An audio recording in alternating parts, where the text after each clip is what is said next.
బాబాసాహెబ్ అంబేద్కర్ గారి ఆశయం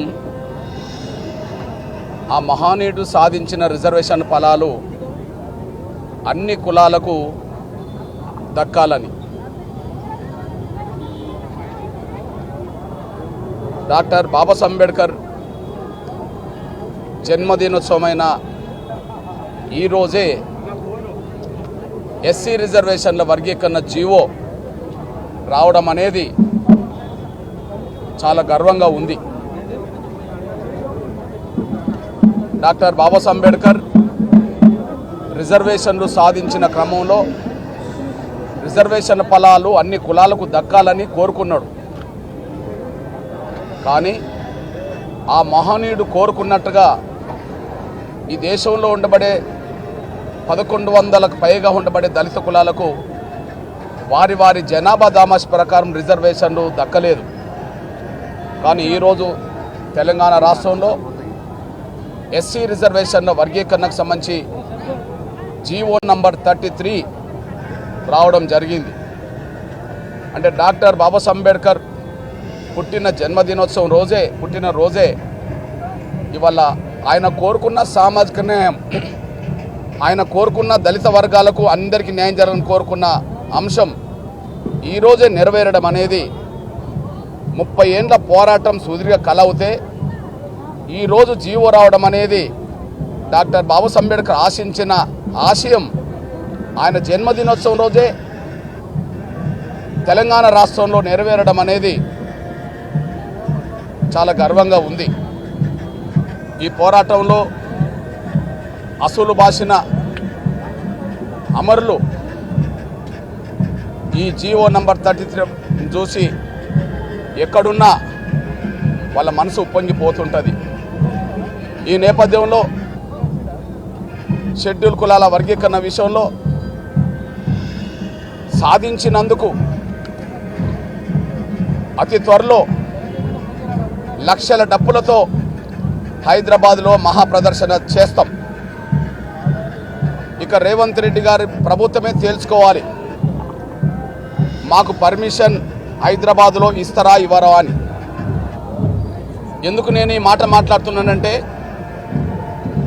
వర్గీకరణ అమలు జరగాలని చెప్పి కోరుతూ డిమాండ్ చేస్తూ 1,00,000 డప్పుల కార్యక్రమాన్ని మేము ప్రకటించినప్పుడు మాకు పర్మిషన్ ఇవ్వకుండా మా ప్రదర్శన జరగకుండా చేశారు. ఇప్పుడు ఏమి డిమాండ్తో కూడిన 1,00,000 డప్పుల ప్రదర్శన జరగదు. 30 ఏండ్ల పోరాటం సాధించిన ఫలితాన్ని దృష్టి పెట్టుకొని 1,00,000 డప్పుల మహాప్రదర్శన కొనసాగిస్తాం. ఇది డిమాండ్ కాదు, డిమాండ్ నెరవేరిన సందర్భంగా ప్రదర్శన చేయబోతున్నాం. ఖచ్చితంగా ఆ 1,00,000 డప్పుల మహాప్రదర్శనకు ఖచ్చితంగా పర్మిషన్ ఇచ్చే విధంగా చూడాలని రేవంత్ రెడ్డి గారిని మేము కోరుతున్నాం, ముఖ్యమంత్రి గారిని. ఈ విషయంలో కొంతమంది 1,00,000 డప్పుల కార్యక్రమాన్ని జయప్రదం కాకుండా చేయడం కోసం గతంలో కుట్రలు జరిగినాయి. ఆ కుట్రల్లో ప్రజాపతులు పాల్గొన్నారు, కొంతమంది స్వార్థపరులు పాల్గొన్నారు. కానీ ఇప్పుడు చెప్తున్నాం, హైదరాబాద్లో 1,00,000 డప్పుల కార్యక్రమానికి మేము పర్మిషన్ ఇవ్వకపోతే మీ పార్టీల ఊరేగింపులకు, మీ ప్రజాపతుల విజయోత్సవాలకు లేదా బహిరంగ సభలకు మా డప్పులను కోరకుండా, మా డప్పుల ప్రదర్శన చేయకుండా ఉండగలుగుతారా అని చెప్పి మేము అడుగుతున్నాం. అదే సమయంలో ఇంకొక విషయాన్ని గుర్తు చేస్తున్నాం. ఈ దేశంలో దళిత వర్గాల సమస్యలు చట్టసభలో ప్రస్తావనకు రావట్లేదు. గిరిజన వర్గాల సమస్యలు, బలహీన వర్గాల సమస్యలు చట్టసభలో ప్రస్తావనకు రాకపోవడం చాలా బాధ అనిపిస్తుంటుంది. ఈ దేశంలో భూమి ప్రధాన వనరు అవుతే ఆ భూమి సమస్య పరిష్కారం కావాలని అంబేద్కర్ కోరుకున్నాడు. కానీ భూమిని క్రమక్రమేణా దళితులకు, గిరిజనులకు దూరం చేస్తున్న కుట్రలు జరుగుతున్నాయి. ఈ కుట్రలను ఛేదించే దిశగా శాసనసభలో, చట్టసభలో, పార్లమెంట్లో ఉన్న దళిత, గిరిజన, బలహీన వర్గాల వాళ్ళు ఏమాత్రం ప్రస్తావన చేయట్లేదు. అంతేకాకుండా ప్రభుత్వ రంగం కుదించబడుతూ ప్రైవేట్ రంగం విస్తరిస్తున్న దశలో ప్రైవేట్ రంగంలో రిజర్వేషన్ కావాలని చెప్పి ఇక్కడ తెలంగాణ శాసనసభలో కానీ ఆంధ్రప్రదేశ్ శాసనసభలో కానీ దేశంలో ఏ శాసనసభలో కానీ లేదా పార్లమెంటు లోక్సభ రాజ్యసభలో కానీ ఈ అంశాన్ని ఈ దళిత గిరిజన వర్గాల బలహీన వర్గాల ప్రజాపతులు ఎవరు కూడా లేవనెత్తట్లేదు. దానికి కారణం ఈ దళిత గిరిజన వర్గాలకు సంబంధించిన వాళ్ళు ఇవాళ చట్టసభలో ఉన్న వాళ్ళు నిజమైన దళిత వర్గాల గిరిజన వర్గాలకు ఆకాంక్షలకు అనుగుణమైన నిజమైన ప్రజాపతులు కారు.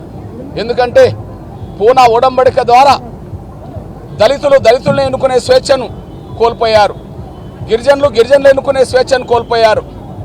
దానివల్ల దళిత గిరిజన ఉమ్మడి నియోజకవర్గాల్లో అన్ని వర్గాలను ఓట్లు వేయించుకునే పేరుతో ఉన్నత వర్గాల ఆధిపత్యం కింద నలిగిపోయే వాళ్ళకి బానిసత్వం చేసే వాళ్ళని గెలిపించుకునే పరిస్థితి రావడం వల్ల చట్టసభలో ఈ అణగారిన వర్గాల వాయిస్ లేకుండా పోయింది.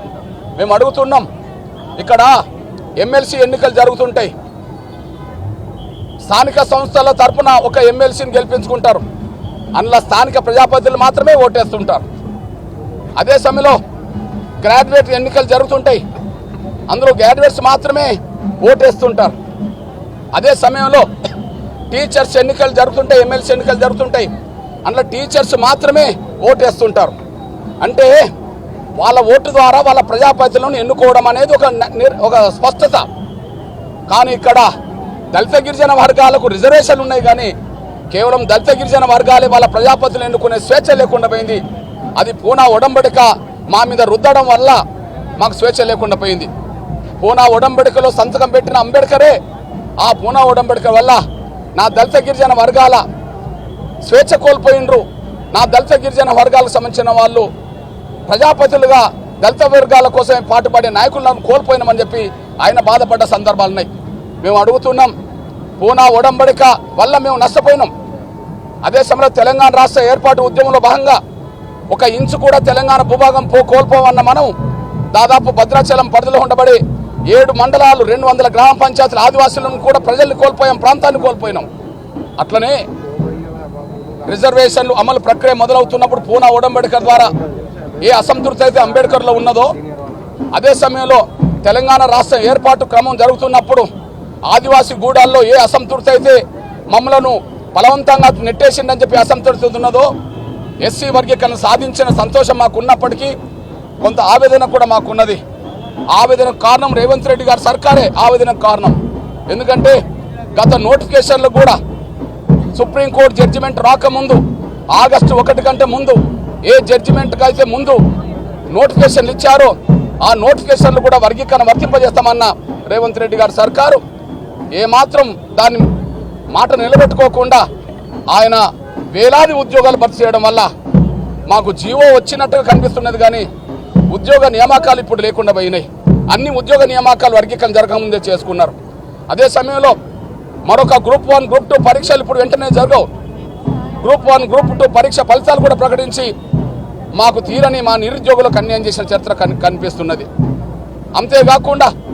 అంతేకాకుండా ఆగ మేఘాల మీద ఫైనాన్స్లో, ఆర్థిక శాఖలో, ఇతరాత్ర డిపార్ట్మెంట్లో ఇవాళ జీవో వస్తుందని తెలిసినప్పటికీ, ఎస్సీ వర్గీకరణ జీవో ఇవాళ వస్తుందని తెలిసినప్పటికీ నిన్న మొన్న ఒక వారం రోజుల క్రితం నుంచే మొత్తం ప్రమోషన్లో రిజర్వేషన్లన్నీ అమలు చేసుకుంటూ పోయారు. అంటే ఎస్సీ వర్గీకరణ జీవో అమలు జరగకముందే ఉద్యోగాలు భర్తీ చేసుకున్నారు, ఎస్సీ వర్గీకరణ జరగకముందే ప్రమోషన్లు భర్తీ చేసుకున్నారు, ఎస్సీ వర్గీకరణ జరగకముందే ఒకవైపు గ్రూప్ 1, గ్రూప్ 2 పరీక్షలు ఫలితాలు ప్రకటించారు. ఒక మాట చెప్పాలంటే మా నోటి కార్డు కూడును తీసేసి మాకు ఉత్త జీవో చేతిలో పెట్టినట్టు అయిపోయింది. అయినప్పటికీ రాబోయే బిడ్డల భవిష్యత్తు కోసమైన వర్గీకరణ ఉపయోగపడుతుందనే ఒక ఆలోచన మాత్రం మాకున్నది. అందుకు అనుగుణంగా 30 ఏళ్ల పోరాటం విజయం సాధించినందుకు గుర్తుగా ఖచ్చితంగా లక్షల డబ్బుల ప్రదర్శన ఇక్కడ కొనసాగుతుంది. ఇప్పటి వరకు మంత్రివర్గంలో ఒక నిజంగమైన మాదిగా మంత్రివర్గం లేకపోవడం అనేది మేము చూస్తున్నాం. మాదిగల తరఫున మాట్లాడే మంత్రులు ఇక్కడ లేకుండా పోయినరు, అసలు మాదిగ మంత్రులే లేకుండా పోయినరు. గత తెలంగాణ వచ్చిన కానుంచి ఈ తెలంగాణ రాష్ట్రంలో అత్యధిక జనసంఖ్యల మాదిగలకు మంత్రివర్గంలో చోటు లేకుండా పోయింది. కేసీఆర్ గవర్నమెంట్లో చోటు లేకుండా పోయింది 10 ఏళ్ల పాటు. అదే సమయంలో ఈ గవర్నమెంట్లో కూడా నేను మాదిగ అని చెప్పుకునే ఒక మాదిగ మంత్రి ఇక్కడ లేకుండా పోయిండు. నేను మాదిగా అని చెప్పుకునే మాదిగ మంత్రి లేకుండా పోయిండు.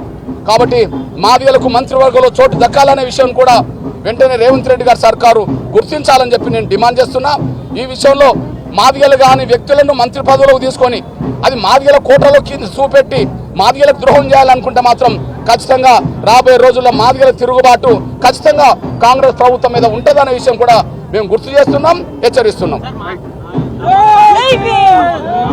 అదని నేను అంటున్నా. నేను మాదిగని చెప్పుకోమనండి. మాదిగని ఆయన అవుతే 2 సార్లు అసెంబ్లీలో చర్చ జరిగింది. ఈ మధ్యలో 2 సార్లు సుప్రీంకోర్టు తీర్పు వచ్చిన రోజు చర్చ జరిగింది. అదే సమయంలో సుప్రీంకోర్టు తీర్పు తర్వాత కమిషన్ నివేదిక వచ్చినప్పుడు చర్చ జరిగింది. కమిషన్ నివేదిక తర్వాత మొన్న చట్టమయ్యే రోజు చర్చ జరిగింది. ఈ 3 సార్లు చర్చ జరిగినప్పుడు కనీసం మాదిగనే పేరు ఎత్తనోడు మాదిగ మంత్రి ఎట్లవుతాడు? ఎంఆర్పిఎస్ పేరు ఎత్తనోళ్ళు మాదిగ మంత్రులు ఎట్లవుతారు? తను మాదిగని చెప్పుకోవడానికి సిగ్గుపడేటోళ్ళు మాదిగ మంత్రులు ఎట్లవుతారు? అసలు అతను మాదిగో కాదో ఆయన చెప్పానండి. ఆయన మాదిగని మీరు మా మీద రుద్దుతారా? తెలంగాణ వచ్చిన కాంచి మాదిగలకు మంత్రి లేడు. ఇప్పుడు వాళ్ళు ఇచ్చిన లెక్క ప్రకారమే 9% జనాభా మాదిగలకు అని తేలింది కదా. మేము 10 అడుగుతున్నాం, 11 అడుగుతున్నాం. మా లెక్కలు మాకున్నాయి.